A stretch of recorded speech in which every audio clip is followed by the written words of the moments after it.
Welcome to this wonderful time. இந்த காலை வேளையில் நான் ஒரு வசனம் கூறுகிறேன். ஆசீர்வாதமாக இருக்கட்டும். 2 தீமோத்தேயு 2ஆம் அதிகாரம் 13வது வசனம்.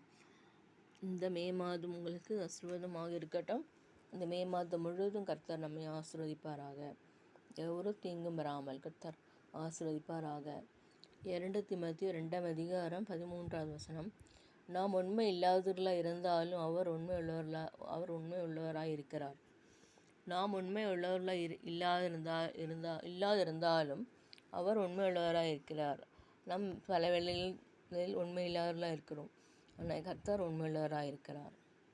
கர்த்தர் நம்ம உண்மை உள்ளவராக இருக்கிறார். நாம் உண்மையாக இருக்கவும், உண்மையோடு இருக்கணும், நல்ல நடக்கையோடு, நல்ல நித்தமும் கர்த்தரோடு சேர்ந்து வாழ கர்த்தர் ஆசீர்வதிப்பாராக. பிரியமானவனே, பிரியமானவளே, உன் ஆத்மா வாழ்ந்து சுகமாக இருப்பது போல நீ எல்லாவற்றிலும் வாழ்ந்து சுகமாக இருக்கும்படி வேண்டுகிறேன் என்று ஆண்டவர் சொல்கிறாரு.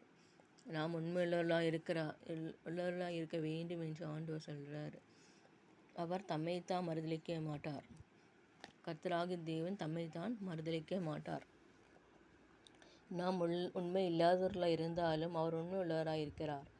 நாம் உண்மை உள்ளவர்களாக இருப்போமாக. இந்த நாளில் கர்த்தருடைய வசனத்தை கை கொண்டு வாழ உதவி செய்வாராக. இந்த நாளில் இருக்கிற எல்லா துன்பங்கள், அசதிகள், சோர்வுகள், தோல்விகள், சஞ்சலங்கள், போராட்டங்கள் எல்லாவற்றையும் ஆண்டவர் மாற்றி உண்மையுள்ளவர்களாக இருக்க நாம் கர்த்தர் உதவி செய்வாராக. இந்த நாளில் கர்த்தர் உண்மையுள்ளவர்களாக இருக்க கர்த்தர் நம்மை வாஞ்சிக்கிறார். உண்மை உத்தமமாக இருக்கிறது. ஆசிரியர், நீ கொஞ்சத்தில் உண்மையாக இருந்ததை நான் உன்னை அதிகத்தில் அதிகாரியை வைப்பேன் என்று ஆண்டவர் சொல்கிறார். உண்மையும் உத்தமம் உள்ளது. ஆசிரியர், கொஞ்சத்தில் உண்மையாக இருந்தாய். நாம் கொஞ்ச காரியத்தில் உண்மையாக இருப்போமாக. அப்போது கர்த்தர் அதிக காரியத்தில் அதிகாரியை வைப்பார். அவர் ஆசீர்வதிக்க குமாரன் உங்களை விடுதலை ஆக்கினால் மெய்யாகவே விடுதலை ஆவீர்கள் என்று ஆண்டவர் சொல்கிறார். குமாரன் இயேசுவானவர் உங்களை விடுதலை ஆக்கினால் மெய்யாகவே விடுதலை ஆவீர்கள். எல்லா போராட்டங்கள், எல்லா நிந்தனைகள், தூஷணங்கள் இயேசுவானவர் விடுவிப்பாராக. இந்த உலகத்தில் அநேகர் சொல்வார்கள், அவர்கள்கிட்ட போனால் இது நடக்கும், அவர்கள்கிட்ட போனால் அப்படி நடக்கும். ஆனால் இயேசுவானவர் சொல்கிறார், நானே வழியும் சத்தியமும் ஜீவனுமாக இருக்கிறேன். என்னில் கூட இல்லாமல் நீங்கள் பிதாவை காண மாட்டீர்கள். நான் உலகத்திற்கு வெளிச்சமாக இருக்கிறேன். நான் ஜீவ அப்பமாக இருக்கிறேன். நான் உப்பாக இருக்கிறேன். ஆண்டவர் சொல்கிறார், நான் உப்பாக இருக்கிறேன்.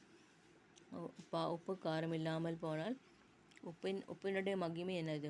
உப்பு இல்லாமல் சாதம் சாப்பிட முடியாது. அதே போல தான் இயேசுவானவர் இல்லை என்றால் ஒன்றும் நடக்காது. அவரோடு வாழ வேண்டும், அவரை பின்பற்ற வேண்டும். கர்த்தர் ஆசீர்வதிப்பாராக. இந்த நல்ல நாளில், இந்த மாதத்தில் கர்த்தர் ஆசீர்வாதத்தை பொழிந்தருளுவாராக. அவர் நித்தமும் நம்மை ஆசீர்வதிப்பாராக. கர்த்தருடைய கரம் இருக்கட்டும். இயேசுவானவரை பின்பற்றுவோமாக. ஆமீன், ஆமீன், ஆமீன்.